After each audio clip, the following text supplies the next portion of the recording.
Hello guys, स्वागत है आपका माइक्रोसॉफ्ट एक्सेल की इस अमेजिंग सीरीज में। गाइस, आज की वीडियो आपके लिए बहुत ज़्यादा इंपॉर्टेंट होने वाली है क्योंकि आज की इस वीडियो के हेल्प से हम लोग सीखने वाले हैं कि हम लोग एक्सेल के अंदर कभी भी अगर किसी डेटा को क्रिएट करते हैं तो कुछ ही सेकंड्स में हम लोग उस डेटा को कैसे इजीली फॉर्मेट कर सकते हैं। तो बने रहिए मेरे साथ इस वीडियो के एंड तक और वीडियो का कोई भी पार्ट मिस ना करें। तो चलिए बिना देर किए शुरू करते हैं इस वीडियो को और आते हैं अपनी एक्सेल शीट पर। तो गाइस, जैसे कि आप देख सकते हैं सामने मैंने एक एक्सेल शीट खोल के रखी हुई है जहां पर मैंने ऑलरेडी डेटा भी बना के रखा हुआ है। ये डेटा कुछ इस तरह से है कि मेरे पास यहाँ पे सेल्स नंबर है और ये कुछ एग्जीक्यूटिव्स हैं जिन्होंने ये डेटा को सेल किया है। अब जैसे सेल्स नंबर 101 की विकास ने इतनी सेल किया, आदित्य ने इतनी की, अरुण ने इतनी की, तो सभी का डेटा कुछ इस तरह से बनाया हुआ है। अब इस डेटा को मैं फॉर्मेट करना चाहता हूँ कुछ सेकंड्स के अंदर। तो उसके लिए गाइस आपको क्या करना है, आपको पूरा डेटा सिलेक्ट करना है। पूरा डेटा कुछ इस तरह से भी सिलेक्ट कर सकते हैं या फिर आप Ctrl+A करके भी इसे सिलेक्ट कर सकते हैं और कंट्रोल के साथ स्टार प्रेस करने पर भी आपका डेटा सिलेक्ट हो जाता है। तो ये हो गया डेटा सिलेक्ट करने के बाद आपको यहाँ पे देखेंगे होम टैब के अंदर एक ऑप्शन मिलेगा फॉर्मेट एज टेबल। तो इस ऑप्शन में आपको क्लिक करना है। यहाँ से आप देख सकते हैं कि आप इस डेटा को टेबल में कन्वर्ट कर सकते हैं। जैसे मैं यहाँ से कोई भी स्टाइल लूँ जो भी मुझे सूटेबल लगेगी, मैं उसे ओके करता हूँ तो ये पूछेगा कि फॉर्मेट एज टेबल, कि आपको ये डेटा फॉर्मेट करना है और आपकी जो डेटा है उस डेटा में आपके पास हेडर है कि नहीं है। जैसे कि मेरे पास है, हेडिंग्स हैं, तो मुझे यहाँ पे इसको टिक करने की जरूरत है। अगर हेडर नहीं है तो हम लोग इसको टिक करके नहीं रखते हैं। उस कंडीशन में एक्सेल ऑटोमेटिक हमको हेडर्स दे देता है। तो जैसे मैं इसको ओके करता हूं तो आप देख सकते हैं कि ये ऑटोमेटिकली आपके डेटा को टेबल में कन्वर्ट कर देगा। Ctrl+Z करते हैं। एक तरीका ये था। दूसरा तरीका ये है कि आप पूरा डेटा सिलेक्ट कीजिए, इंसर्ट टैब में जाइए। इंसर्ट में आने के बाद आपको एक ऑप्शन मिलेगा टेबल का, आपको यहाँ क्लिक कर देना है और ओके कर देना है। तो ये भी सिमिलर वर्क करेगा। फिर मैं Ctrl+Z कर देता हूँ। इसके लिए अगर हम शॉर्टकट्स अप्लाई करना चाहें तो Ctrl+T से भी ये टेबल फॉर्मेट में कन्वर्ट हो जाता है और Ctrl+L से भी टेबल में कन्वर्ट हो जाता है। तो अब हम लोग डेटा को टेबल में कन्वर्ट करने के बाद, जैसे मैं यहाँ पे सिलेक्ट कर लेता हूँ स्टाइल को और इसे ओके कर देता हूँ, तो हम देखते हैं कि ये जो डिजाइन टैब खुल रहा है, इस डिजाइन टैब के अंदर कौन कौन से ऑप्शंस आ रहे हैं और कैसे इनका हम लोग यूज कर सकते हैं। तो जैसे कि आपने माइक्रोसॉफ्ट वर्ड सीखा होगा, माइक्रोसॉफ्ट वर्ड के अंदर भी टेबल स्टाइल्स रहती हैं। अगर आपने माइक्रोसॉफ्ट वर्ड नहीं सीखा है तो चैनल पर इसकी प्लेलिस्ट अवेलेबल है जहां पर आप टेबल की पूरी इन्फॉर्मेशन के बारे में पढ़ सकते हैं और भी अदर जो टॉपिक्स उसके अंदर रखे हुए हैं, स्टार्टिंग टू एंड पूरा कोर्स उसके अंदर बताया गया है, वो आप वहां से देख सकते हैं। लिंक आपको डिस्क्रिप्शन में मिल जाएगी।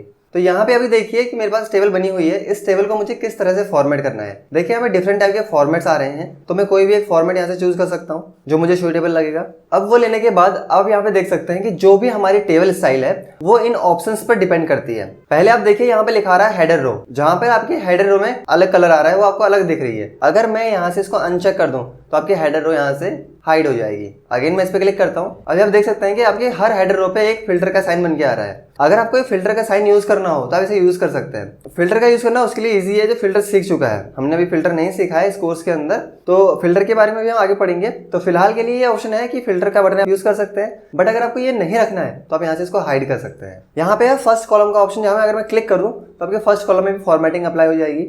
मैं इसको अनचेक रख लेता हूँ। यहाँ पे एक ऑप्शन है टोटल रो का, तो लास्ट में एक टोटल रो क्रिएट कर लेता है जहाँ पे आपको सबके टोटल्स देखने को मिल जाएंगे जब आप यहाँ पे फॉर्मूला लगाएंगे। तो बाय डिफॉल्ट इसने यस का टोटल कर दिया है क्योंकि एंड वैल्यू है। तो अगर आपको ये नहीं चाहिए तो आप यहाँ से टोटल रो हटा दीजिए। फिर यहाँ पे ऑप्शन आता है लास्ट कॉलम का, तो लास्ट कॉलम में भी आप फॉर्मेटिंग दे सकते हैं। यहाँ पे ऑप्शन है बैंडेड रोज का। अभी आप नोटिस कीजिए 101 में कलर है, 102 में नहीं है, 103 में है, फिर 105 में नहीं है। मतलब कि जो इनमें फॉर्मेटिंग हो रही है वो रो बाय रो हो रही है। मतलब एक रो में हो रही है, फिर एक स्किप हो रही है, फिर दूसरे में हो रही है, फिर दूसरी स्किप हो रही है। तो अगर मैं यहाँ से इसको अनचेक कर दूं तो इससे सारे के सारे फॉर्मेटिंग हट जाएगी। अगर मैं बैंडेड कॉलम अप्लाई करता हूँ तो एक कॉलम में कलर आएगा, दूसरे में नहीं आएगा, तीसरे में आएगा, चौथे में नहीं आएगा। अगर मैं दोनों को साथ में लगाऊं तो कुछ इस तरह से आपको डेटा टेबल देखने को मिल जाती है। तो फिलहाल मैं इस ऑप्शन को हटा देता हूं। तो अभी यहाँ पे ऑप्शन आ रहा है टेबल नेम का, तो यहाँ पे से मैं अपने टेबल को नेम दे सकता हूँ। जैसे मैंने इसमें लिखा सेल्स, तो हमारे जो टेबल है उसका नाम यहाँ पे आ चुका है सेल्स का। अब यहाँ पे ऑप्शन आता है रिमूव डुप्लीकेट्स का।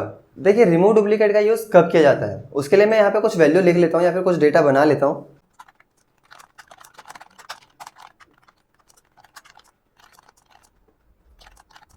अब ये डेटा बनाने के बाद मैं इसको भी टेबल में कन्वर्ट कर देता हूँ। Ctrl+A select all, Ctrl+T table में कन्वर्ट हो जाएगा। माय टेबल हैज हेडर और इसको हम ओके कर देते हैं। तो कुछ इस तरह से यहाँ पे नाम आए हैं। अभी आप देखिए राम, रमेश, दिनेश, इस तरह से हमने नाम लिखे हुए हैं। तो कई बार होता है कि हमारे जो नेम लिखे हुए हैं या फिर कोई भी डेटा बनाया रखा है हमने, तो उसमें डुप्लीकेट वैल्यूज भी ऐड हो जाती हैं और हमें डुप्लीकेट नहीं चाहिए। तो उस कंडीशन में हम डेटा को सिलेक्ट करते हैं, हम जाते हैं रिमूव डुप्लीकेट्स में और यहाँ पे हमारे पास सिर्फ एक ही कॉलम है नेम का, तो एक ही दिखा रहा है। अगर आपका डेटा ज्यादा है तो आपको वो ज्यादा कॉलम्स दिखाएगा। तो फिलहाल के लिए मैंने नेम पे क्लिक करके रखा और इसमें मैंने कर दिया ओके। अब मैं ओके कर दूंगा तो ये क्या रिमूव करेगा, देखिए यहाँ पे एक महेश है और यहाँ पर भी एक महेश है, यहाँ पर एक करण है और यहाँ पर भी एक करण है। तो ये एक करण और एक महेश को यहाँ से रिमूव कर देगा।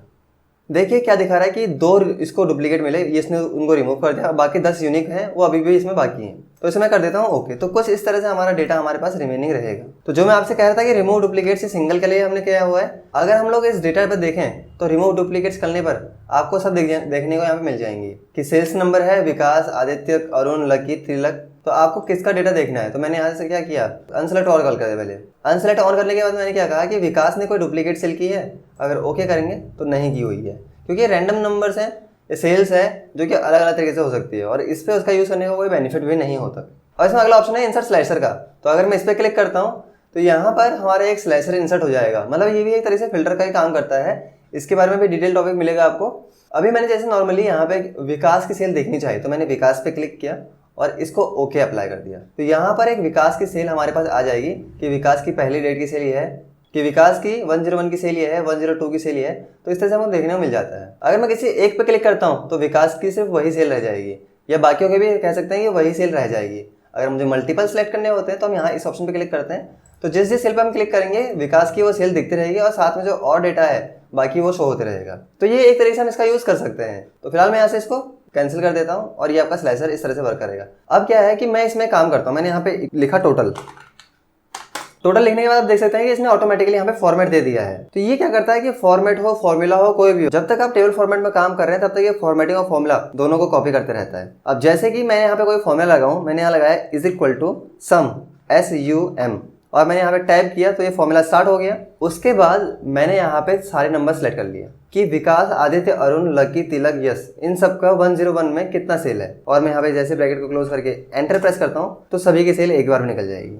देखिए दोबारा से करके दिखाता हूँ क्या एवरेज के अकॉर्डिंग इन्होंने कितनी सेल की हुई है। तो एवरेज के अकॉर्डिंग हम देखते हैं यहाँ पे क्या किया है, इज इक्वल टू एवरेज का फॉर्मूला यहाँ पे लगाते हैं और इन सारी सेल्स को सिलेक्ट कर लेते हैं, ब्रैकेट क्लोज, प्रेस एंटर। तो आप देख सकते हैं कि एवरेज के अकॉर्डिंग ये डेटा हमारे यहाँ पे बन के आ चुका है। तो ये कुछ इस तरह से काम करता है टेबल का फॉर्मेट। बट अगर मैं इस टेबल को नॉर्मल करना चाहूँ कि ये फॉर्मेट बार बार कॉपी ना करे या फिर ये डिजाइन टैब को भी खोल के ना दे, तो उसके लिए हमें डिजाइन टैब में ही जाना है। यहाँ पे आपको एक ऑप्शन मिलेगा कन्वर्ट टू रेंज का, आप यहाँ पे क्लिक कीजिए और इसको यस कीजिए। अब आपकी जो टेबल है वो एक नॉर्मल फॉर्मेट में है। तो जैसे कि मैं यहाँ पे कुछ अगर काम करूँ, मैंने यहाँ पे लिखा मैक्सिमम, अब आप देख सकते हैं कि फॉर्मेटिंग से इस पर आई है, नीचे नहीं आई है। मैं यहाँ पे एक फॉर्मूला निकालता हूँ। मैंने यहाँ पे क्या किया, सबसे मैक्स सेल कितनी है, सबसे मैक्सिमम सेल कितनी है, तो मैंने इसे सेलेक्ट किया और यहाँ से आगे पूरा डेटा सेलेक्ट कर लिया, एंटर करते हैं तो एक ही आया। अगर हम लोग टेबल फॉर्मेट में होते तो सभी का सभी एक बार में निकल जाता। तो आई होप आपको ये ऑप्शन भी समझ में आ गया हो। तो ये थे गाइज टेबल से रिलेटेड कुछ बेसिक ऑप्शंस। आई होप आपको ये ऑप्शन समझ में आया हो। गाइज अगर वीडियो पसंद आए तो प्लीज इस वीडियो को लाइक करें, शेयर करें और ज़्यादा से ज़्यादा इस वीडियो को कमेंट करें। अगर चैनल में नए हैं तो प्लीज चैनल को सब्सक्राइब करें। Thank you.